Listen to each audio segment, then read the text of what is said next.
I don't know if y'all noticed, but Barbara Stacy should get the award for the most energetic during that song. She had some moves going on there. So anyway, welcome back. Hope you enjoyed your sessions. Thanks to all our co-hosts. So I don't know. I wanted to ask Beth if she made everybody stand up and stretch just to see who was dressed from the waist down. I didn't notice if anybody wasn't, so I'm hoping that was good. But Wendy wants to do another stretch break, so I'm going to be kind. I'm just going to say, let's just do it sitting here. And everybody stretch. I'm going to call your name out if you don't do something. Come on, Neil. Okay. All right. So we good, Wendy? Give me a thumbs up. Is that good? Thank you, ma'am. All right. Okay. So our next speaker is going to tell us about tech help to get you through. Hang on, my glasses aren't working.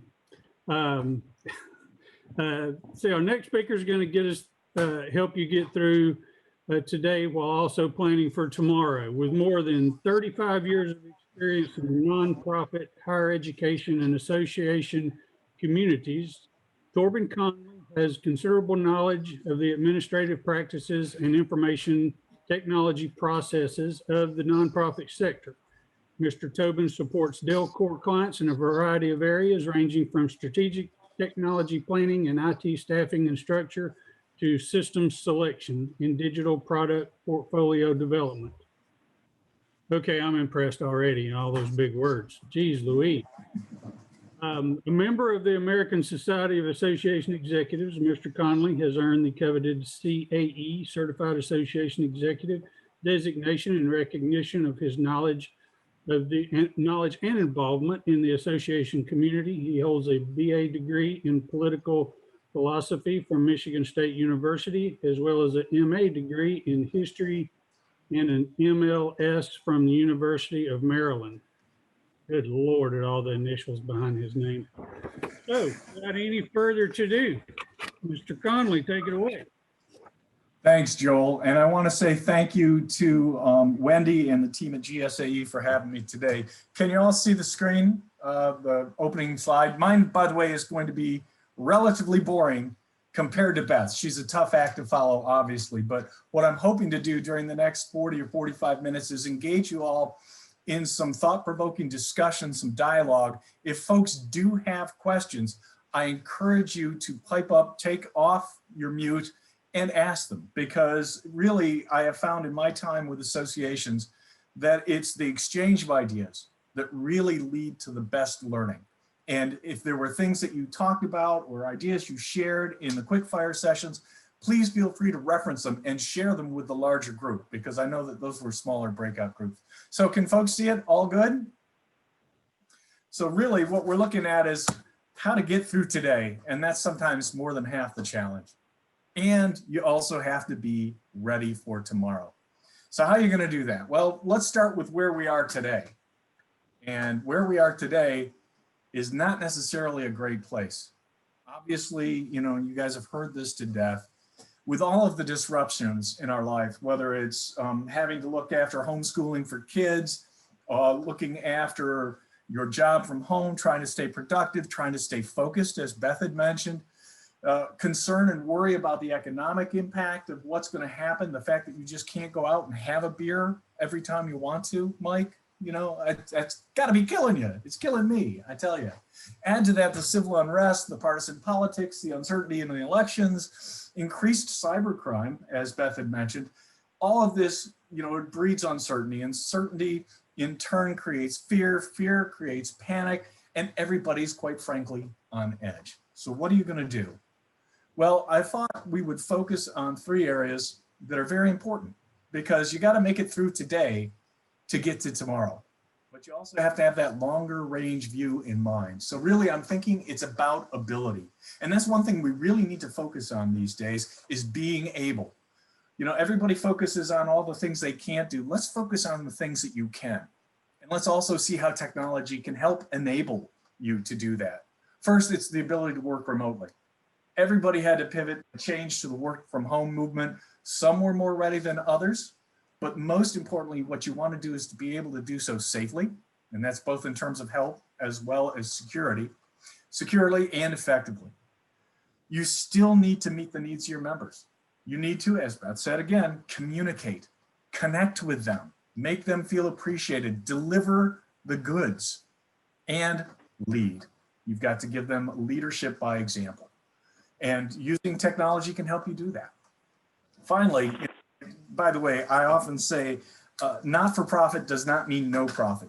You got to keep the lights on, the trains running. You got to generate new sources of non-dues revenue and continue to underscore the value proposition of membership to stay afloat. So what we're going to talk about in terms of any questions at this point, I can't really see who's got their mic off right now. So if anybody has a question, please feel free to interrupt, because this should not be just a sage on the stage presentation. This should be an exchange of ideas. In terms of today's challenges and how you can respond to them, is we're going to focus on three things really. Ensuring the ongoing productivity of your staff and your volunteers and leaders and members. Taking your events virtual. I'm sure that almost everyone on the call has been affected in terms of their meetings, and the degree to which that affects the bottom line of your organization may vary, but regardless of who you are, what the size of your organization is, the nature of your business, you are impacted by this, and you need to rethink some of the things in terms of what your events mean going into 21 and beyond.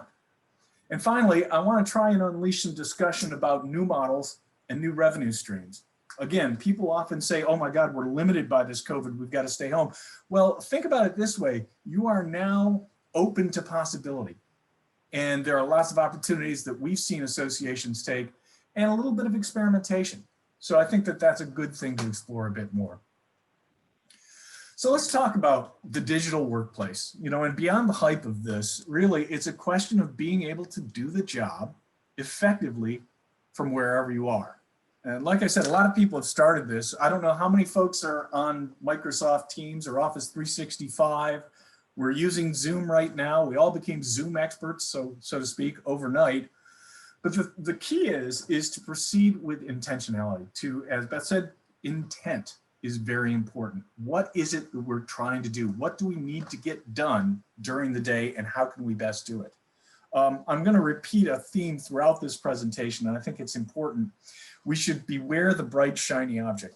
Just because you can do something doesn't mean you should do something. If you focus on the desired end state in terms of what you need to get done at the end of the day, then you can find the tools and the time and the strategy to employ to get it done. Very important. And again, sometimes it's Zoom, sometimes it's Teams. When's the last time any of you actually reached out and just made a plain old telephone call? Let me tell you, try that. It's a refreshing change. I mean, we all don't realize, I know everybody talks about Zoom fatigue, but after you're on screen for maybe 5 or 6 hours in a day, can you imagine the cognitive toll that takes on you? I think that this will be probably something that it will be years and years of psychological studies that will lead to this. And I think that that will be something that we really need to be good to ourselves about. Choose the right communication tools for the job. And one of the most important things when we talk about the digital workplace and creating a productive space, regardless of where people are physically, is having some ground rules. How many people actually have ground rules at their association for how you're going to use Teams, how you're going to use Zoom, how you're going to do this, how you're going to communicate that?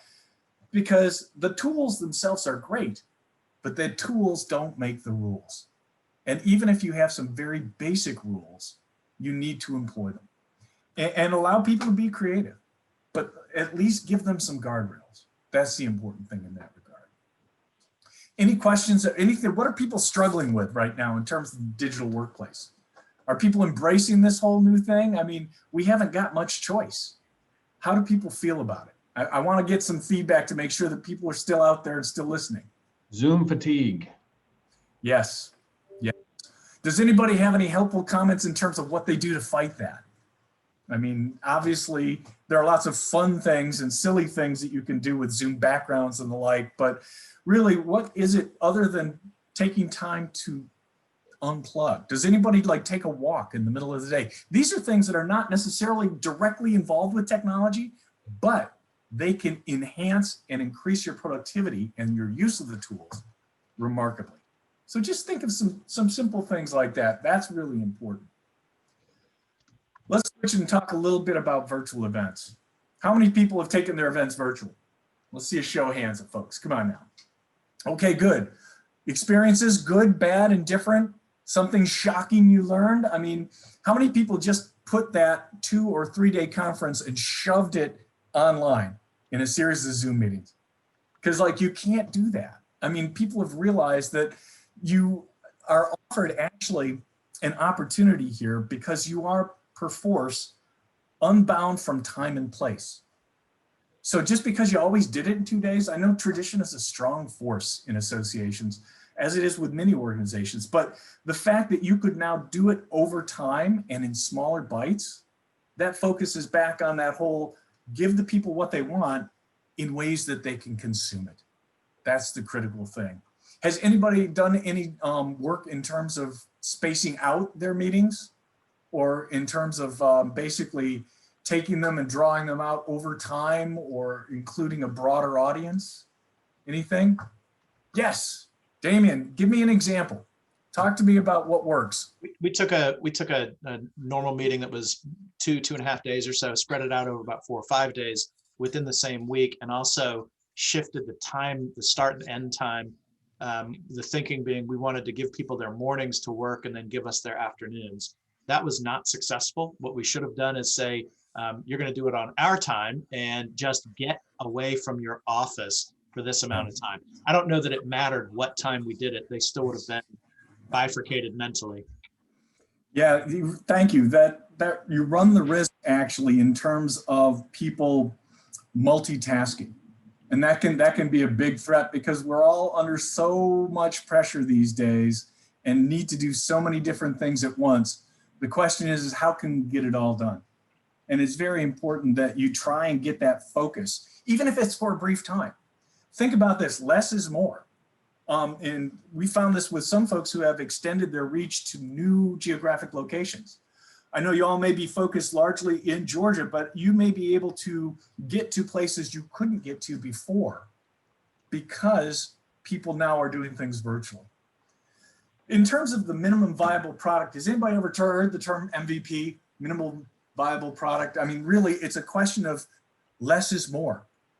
One of the things that we've seen where people tend to go a bit off track with their virtual meetings is they want to do it all. They want the bright, shiny object. They want the big whiz bang production.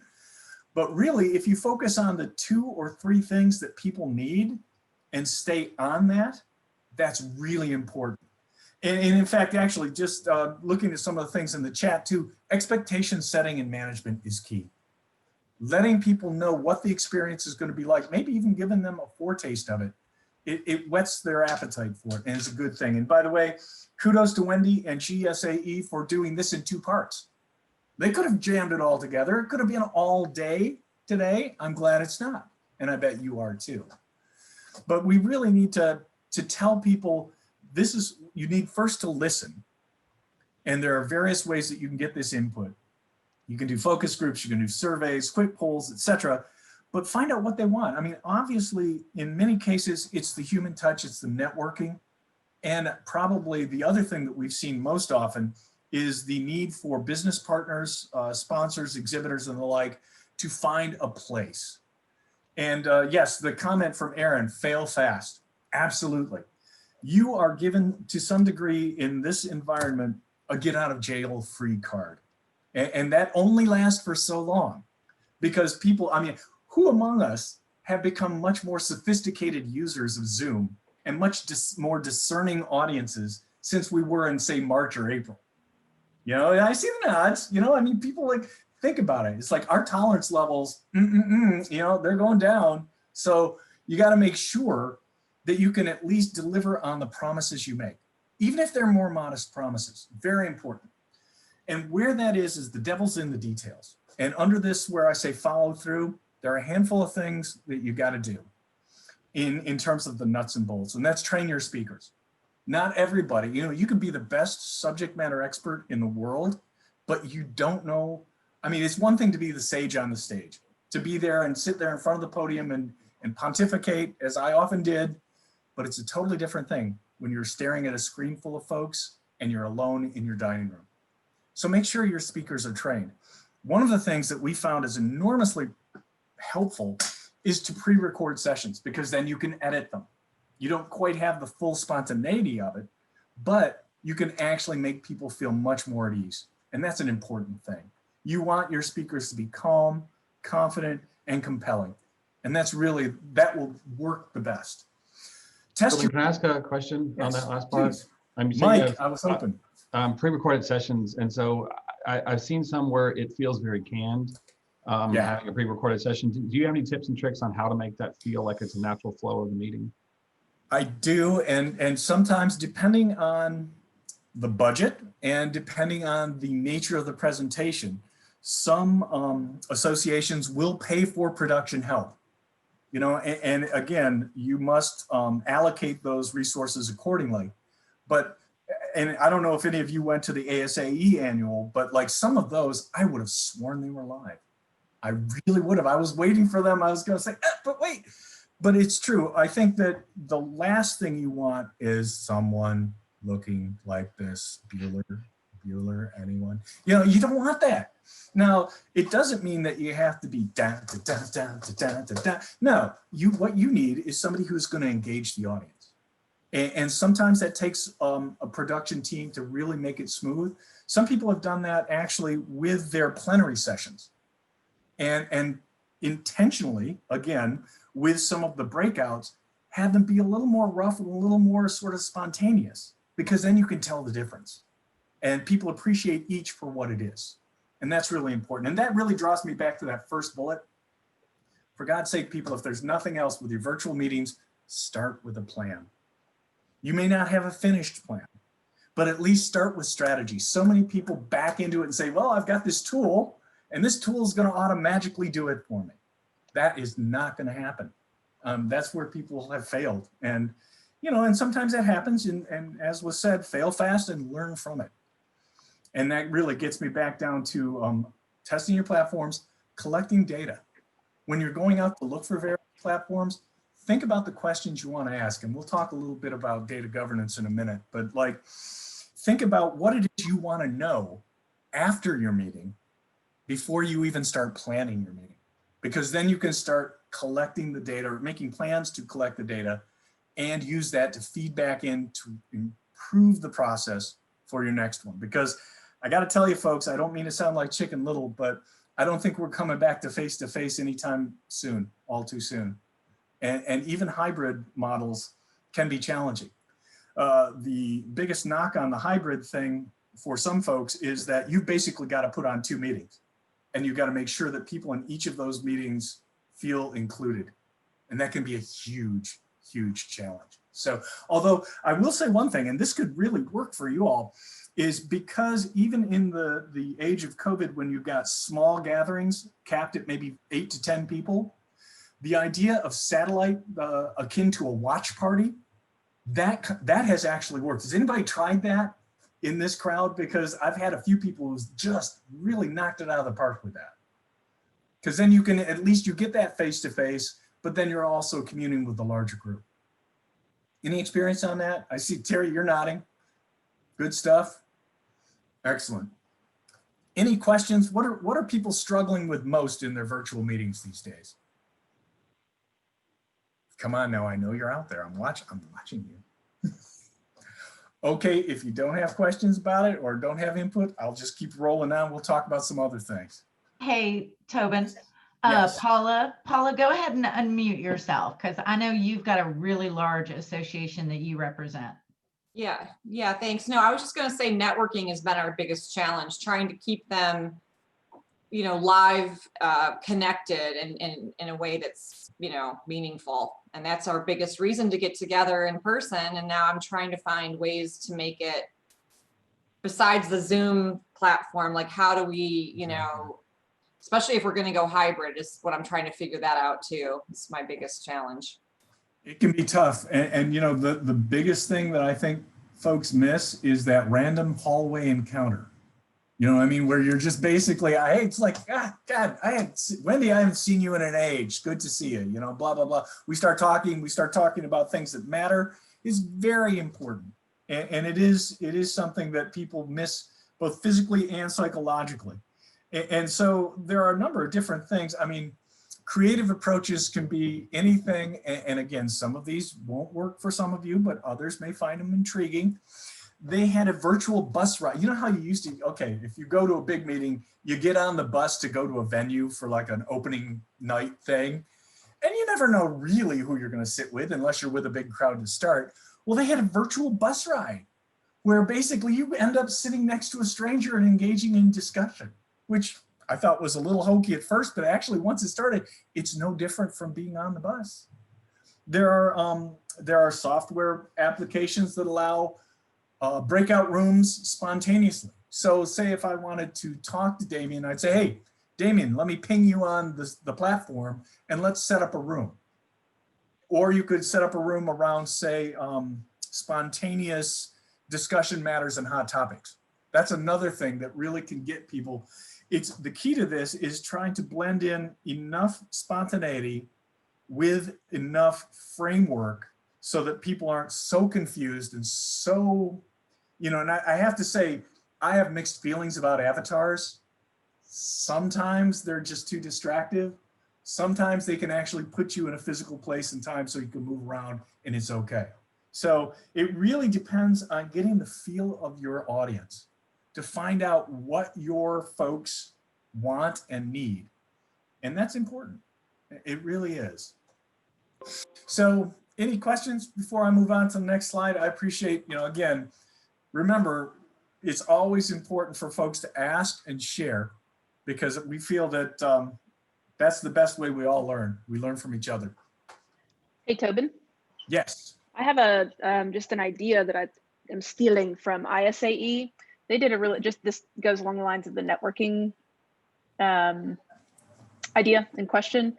They did a really good job by setting up peer groups ahead of time. So like you would always end the day or in the education day, I guess, coming back together with your peer group, which was really cool. So like throughout the day, they had you could talk to other people throughout the day through the virtual thing that they used. I think it was Remo.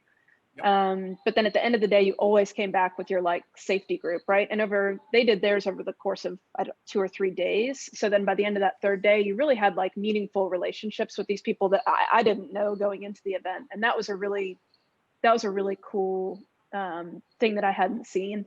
I think that went really well. It can, it's nice because it puts you in this small group that you reconnect with throughout the conference. In fact, actually, I think at the last live meeting I went to, ASAE's Great Ideas, I was in a meeting like that. Yes, Tip, I am going to pick on you. With Tip, right? Remember we did that in person? So it worked because we keep going back and bring new insights from the meeting, because especially if you do have breakout sessions and concurrent things, not everybody's going to see everything. And coming back to that sort of home base, it tends to bond you. So I think that's a great idea. Random room assignments, I see that. That was a huge, Mary, do you want to talk a little bit about that? I'm sorry to put people on the spot. But, No, that's good. I'm happy to. So we typically had like an hour cocktail reception before one of our donor recognition events. And this year we didn't want to lose that connection for people to be able to connect. And so we really struggled between trying to work Damien's magic and put people in specific rooms or just allow for organic networking. So what we did was assign room hosts and just randomly assigned like 200 people into breakout rooms, and then room hosts just always went back to their assigned rooms. And it worked out really well, and people got to meet new people. And so the room hosts just kind of made connections if people didn't know each other. But it was great. And so we did that. We did 4-minute networking blocks ahead of the program. And then the program was pre-recorded, but no one knew that. Now you do. And, yeah, and so it worked out great. Well, that's good. Has anybody else tried something like that? Because that's a huge icebreaker. And quite frankly, it really forces people to be a little more social because it's so easy when you have the glass screen in front of you to just kind of be absent. And that's what you want to keep people from doing, is checking out. You want them to remain present. You want them to remain very involved. So, okay, after virtual events, and again, we could revisit this topic throughout. I want to make sure that I also remain mindful of my time. The challenge with events taking a hit, if you will, and I guess one of the other things that I want to say about virtual events is pricing them accordingly. I bet people have struggled with that because it's like, oh God, we can't charge full price. Do we give them away?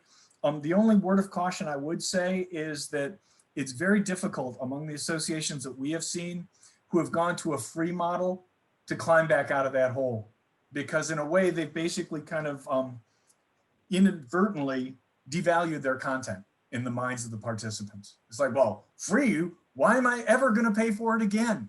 So that hurts you now and it hurts you later, because quite frankly, one of the things that I feel is the greatest opportunity for associations and other groups at this time is to repurpose your content. You guys have been generating immense amount of value over the years. Some of you have been recording it, some haven't. But now, because it's going to be all virtual, at least for the near future, you are able to record it, edit it if you want to, but also repurpose it. You can make it available to underscore the value proposition of membership and make it available only to your members for a limited amount of time, and then put it into an e-library later. You can bundle it and sell it if you feel you've got enough content along those lines. Has anybody ever done that? I mean, has anybody started thinking about doing that? Because now is the time to start thinking about creating a strategy to intentionally sort of monetize and or leverage your digital assets in your content. This is the best time to start thinking about it, folks, believe me. Has anybody ever done it? I see Mike is nodding thoughtfully. That's more of a, yeah, we should, and not that, yes, we Okay. have. Points for candor. I appreciate that. And I think that you're not alone. Quite frankly, there are a lot of folks who are thinking, it's like, wow, we've been sitting on this for a long time. Maybe we should use it. Let me just say one thing, and of course, this is my library nerdiness of the MLS coming out.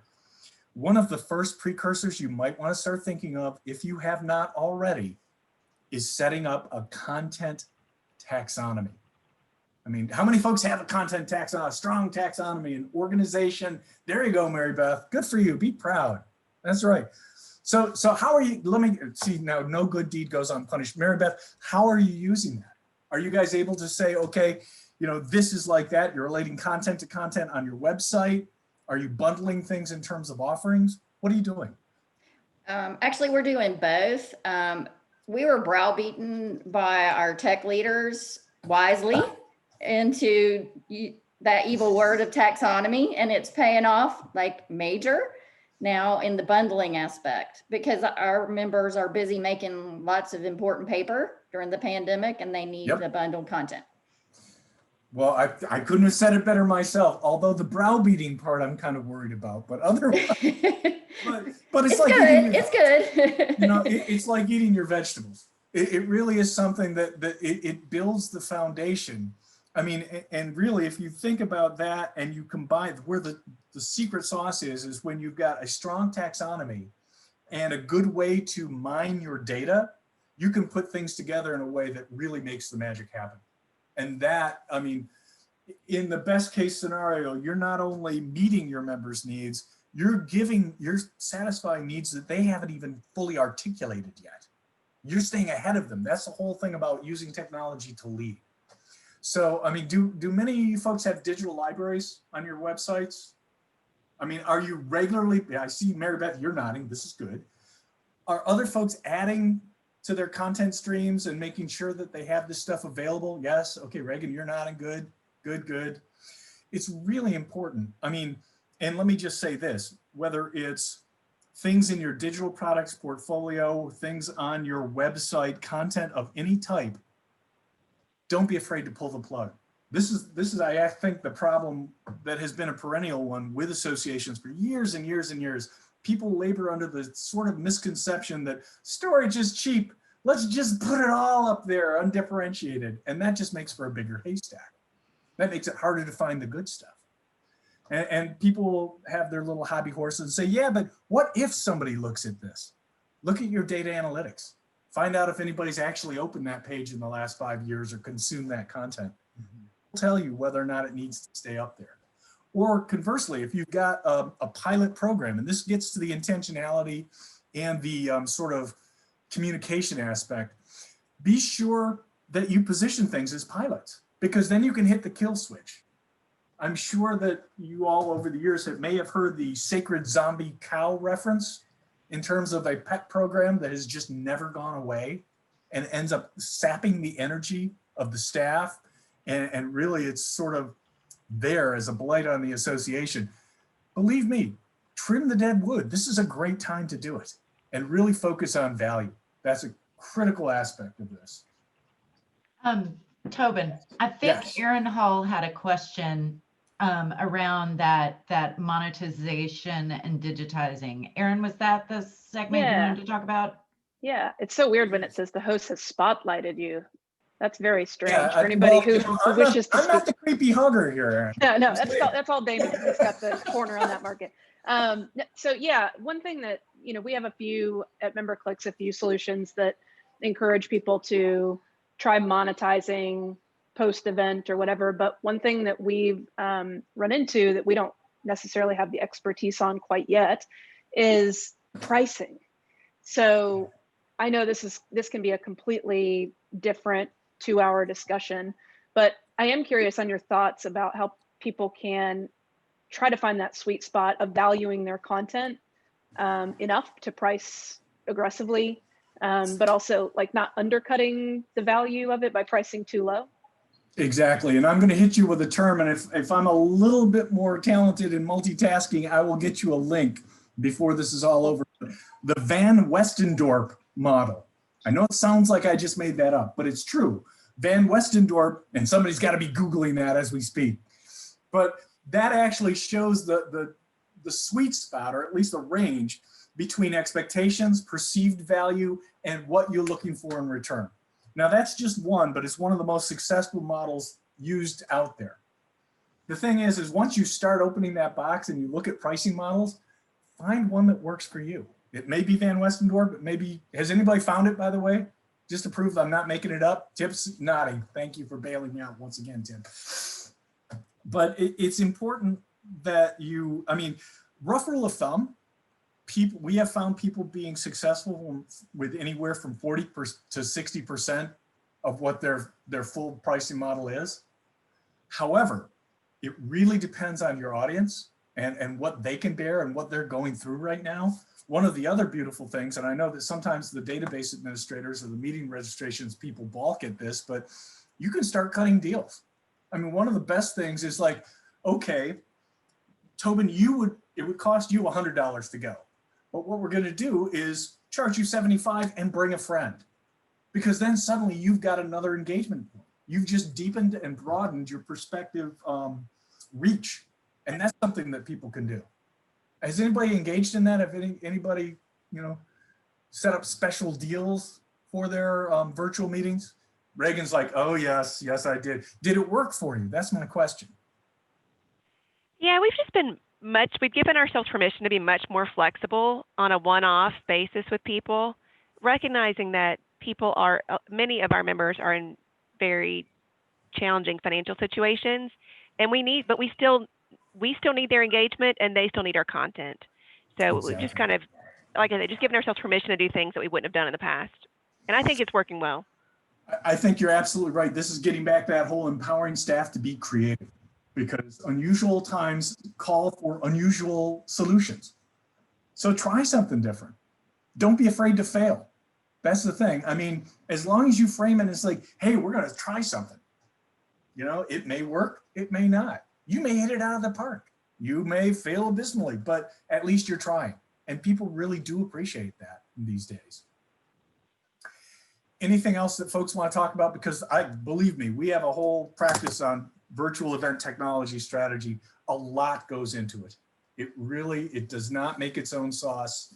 I will say also one of the other impacts we've seen in terms of the larger association community, there is a renewed interest in learning management systems. How many folks have an LMS? Learning management systems? Oh, yep, they're up. I figured you would. Well, that's a great way. And again, I'm not here to sell learning management systems. I'm just saying a lot more people are looking at them now. And that's a way that people can bundle content and promote it, whether it's given as a free benefit of membership or it's something at a nominal cost, something that folks need to think about. At any rate, let's switch gears a little bit because I know I'm burning my candle at both ends here. Let's talk about tomorrow. Let's talk about strategic planning. Let's talk about all the stuff that exists below the surface. Yeah, sure. You know, when people think of technology, they think of stuff that plugs in, lights up, goes to the cloud, whatever. But all the things below, the people, the policies, the processes that should underscore and support technology, but can bring it crashing down, those are things you need to think about. And that's the long-term view. You need to make sure that you've got the pieces in place to really succeed. And these are often connected, you know, and when we help people, and again, you can do this yourself, and this is why I'm trying to provide some sort of pointers, just even at a high level. If you were to give a name to your pain, in terms of people come to us all the time and they say, oh my God, technology is broken. What does that mean? How does that, what systems are not working? What is it about those systems that are not working? What actually is working so you don't throw the baby out with the bath? Identify your issues, explore and implement solutions. Basically, there are lots of experiments that you could do, but you really need to also, at the end of the day, make technology work for you. It has to align. I mean, if you think about it, you've got the organization's strategic plan, then you've got operational and tactical measures, and then the actual software, hardware, and things that support it. That stack has to align. Otherwise, they're going to be shooting off in 16 different directions. That is how you can optimize your technology. And it goes through a concerted process of thinking it through. And that means shining a light sometimes where you'd really rather not, but you have to.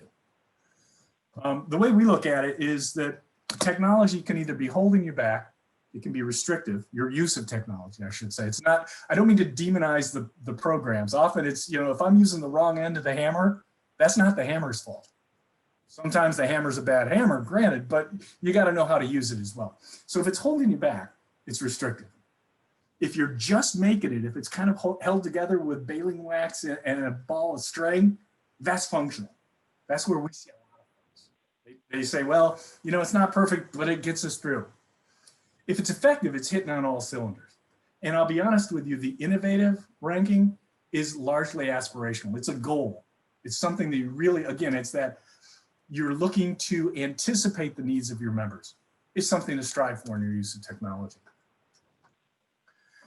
People say, well, what does this look like in the real world? This is a little bit dated, this slide, but if you were to just cast your eyes on a few of the things that you're seeing here, you may recognize elements of your own organization. I'm not going to ask for a show of hands, but you need to really think honestly with your staff and to a certain degree your volunteer leaders as to where you are versus where you want to be on this scale. Are you focused inwardly, or are you focused on the mission objectives and vision of the value you're giving to members?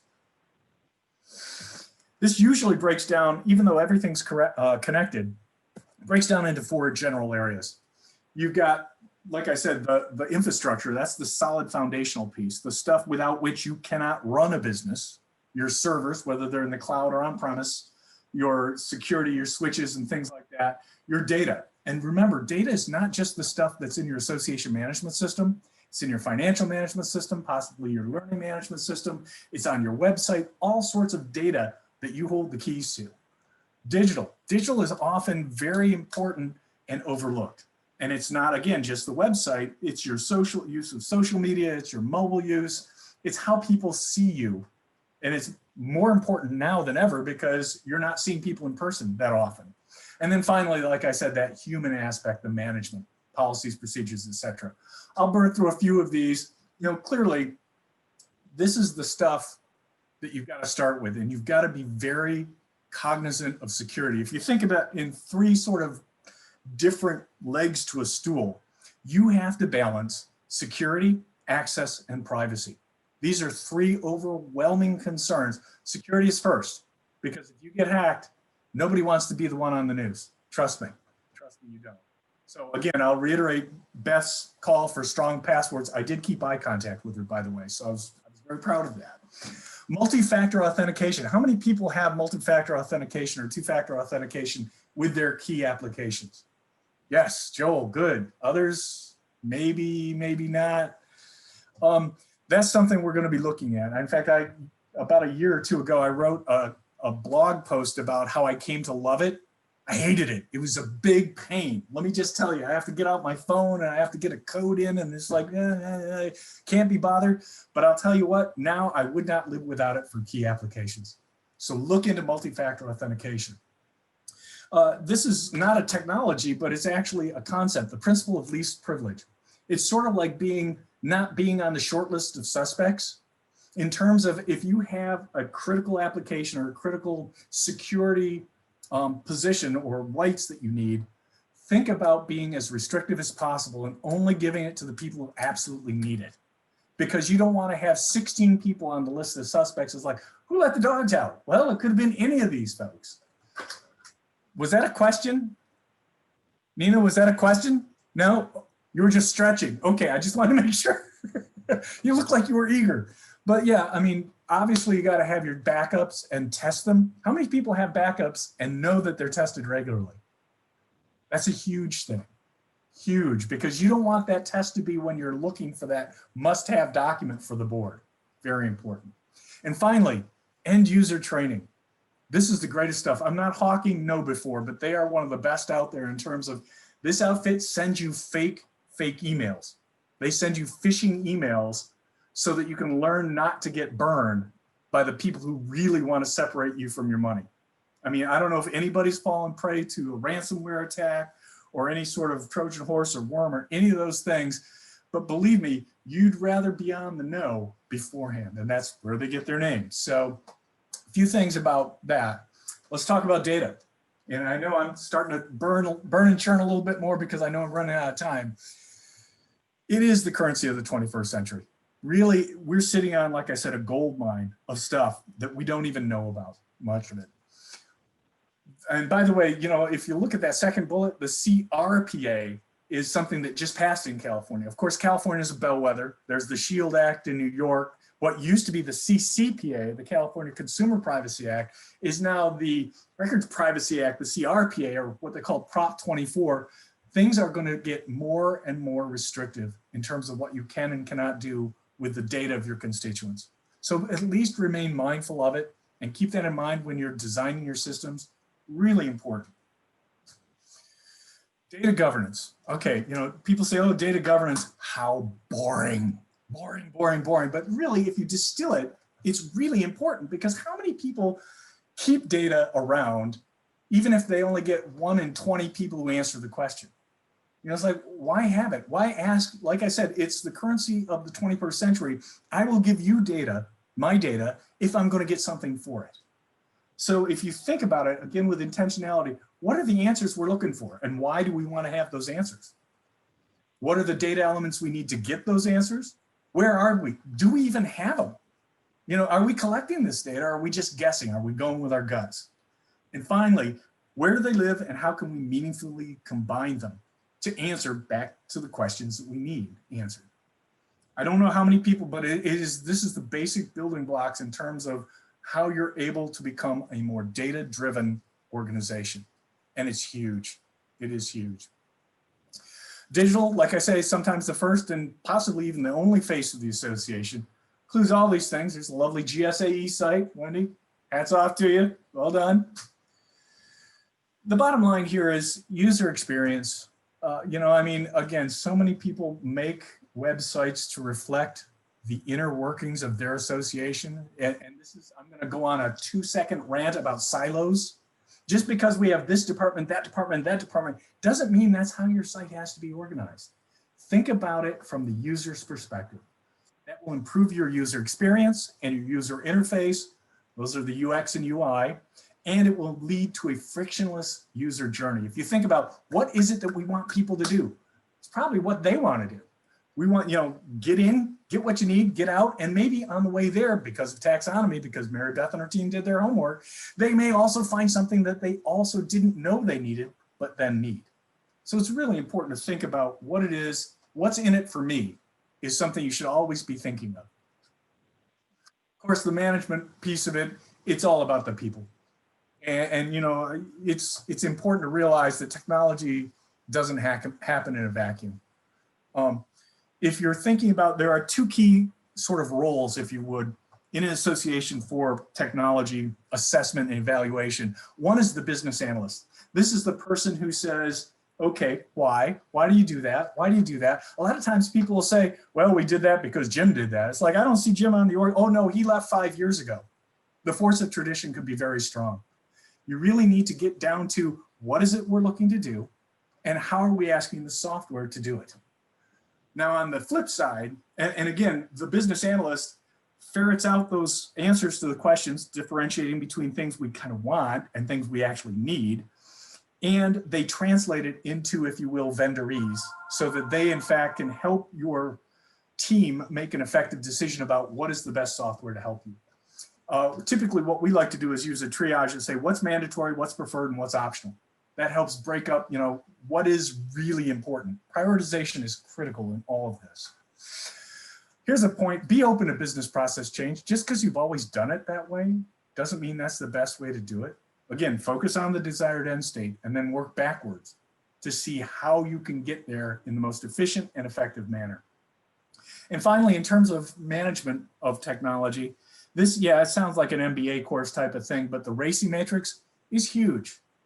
If you can determine for any given initiative who is responsible, who's accountable, who needs to be consulted, and who just needs to be informed, you're going to be miles ahead of the process.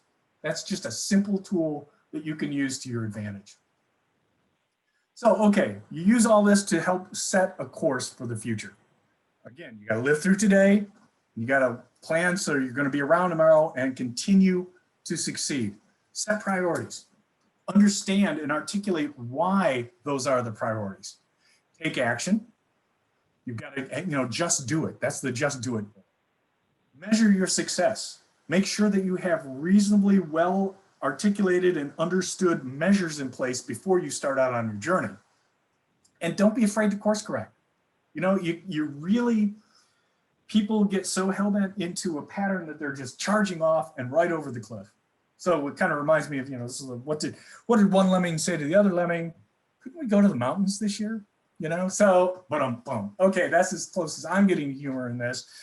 But I want to leave you with two quick, if there are any other questions, I want to give you two things along the just do it type of thing. Two of my favorite quotes, one from Teddy and one from John Wooden, very successful basketball coach. Teddy says, do what you can with what you have where you are. So that means no excuses. That means, think about where you are, think about where you want to be. And also the corollary to that from Wooden is do not let what you cannot do interfere with what you can do. So do something, try, use technology. There are lots of tools out there. I mean, Beth just gave you a slew of them to help with your personal effectiveness and possibly also at the organizational level. If you can apply some of the principles we talked about today to your work of your association, I think you'll have no doubt in terms of moving forward. But I want to hear from you. What are things that are, I know we're probably over time, but if there are any burning questions, please feel free.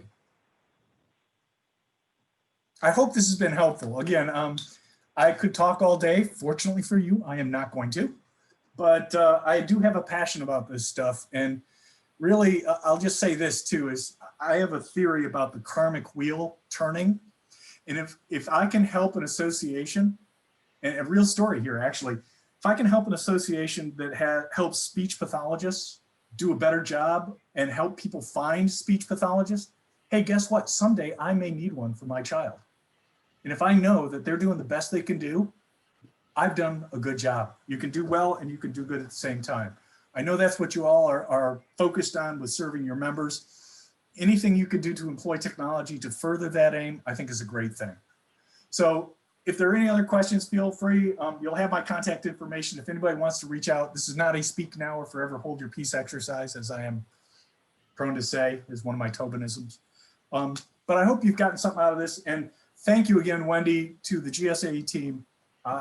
You know me, I always enjoy this. So now I'm going to mute myself. Cool. Well, Tobin, thank you very much. Everybody give Tobin a hand. There were tons of comments in the chat box. And Tobin, I hope you get a chance to go back and look at those, because so many comments about great information and great tools and things like that. And we really appreciate you taking the time. Well, just a few last minute announcements. We have a lot of shared interest groups coming up, so be sure to check the calendar. Our holiday luncheon hybrid meeting is December 9th. Be sure to get it on your calendar, whether you plan on being there in person or you're planning on eating while being on Zoom, which is always interesting. But it will be a hybrid meeting. Wendy is saying no, but you know, hey, it is a lunch. You said luncheon meeting, so you know, if you're trying to talk, you're on mute. I'm just seeing your lips move. But anyway, our last member orientation is December 16th. So be sure to put that on your calendar. And our supplier council event for job searches is December 18th. And that's the last announcement I have. And everybody have a wonderful day, and wave by, and Damien, cue the nerdy music.